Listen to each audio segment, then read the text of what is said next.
प्यारे बच्चों, जय हिंद। आपका हमारे चैनल में हार्दिक स्वागत है। आपको 8 ग्रेड अभ्यास पुस्तिकाएँ 2024-25 प्राप्त हो चुकी होंगी। 8 ग्रेड अभ्यास पुस्तिका सामाजिक विज्ञान कक्षा 8वीं का हम संपूर्ण हल देखेंगे।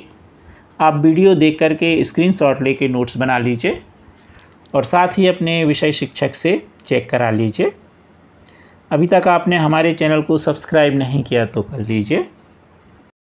अध्याय 2 धर्मनिरपेक्षता की समझ। पहला प्रश्न है, धर्मनिरपेक्षता अर्थात पंथ निरपेक्षता से क्या आशय है। भारतीय राज्य ने धर्म और राज्य की शक्ति को एक दूसरे से अलग रखने की रणनीति अपनाई है। धर्म को राज्य से अलग रखने की इसी अवधारणा को धर्मनिरपेक्षता कहते हैं।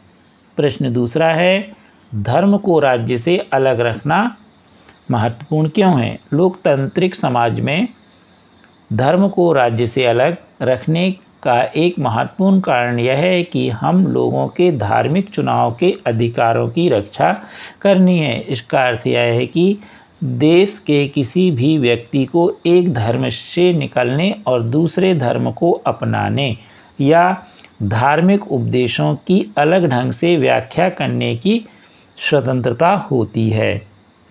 प्रश्न तीसरा, भारतीय संविधान में धर्मनिरपेक्षता से संबंधित किन किन बातों का उल्लेख किया गया है। तो भारतीय संविधान में धर्मनिरपेक्षता से संबंधित निम्नलिखित बातों का उल्लेख किया गया है। पहला, कोई एक धार्मिक समुदाय किसी दूसरे धार्मिक समुदाय को ना दबाए। दूसरा, कुछ लोग अपने ही धर्म के अन्य सदस्यों को ना दबाएं। और तीसरा, राज्य ना तो किसी खास धर्म को थोपेगा और ना ही लोगों की धार्मिक स्वतंत्रता छीनेगा। प्रश्न चौथा, भारतीय धर्मनिरपेक्षता और अमेरिकी धर्मनिरपेक्षता में क्या अंतर है।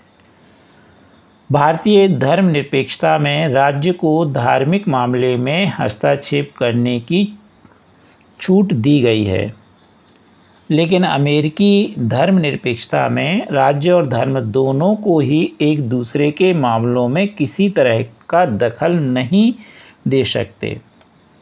प्रश्न पाँचवा, फ्रांस की सरकार द्वारा 2004 में स्कूल आने वाले बच्चों के लिए क्या नियम बनाए गए।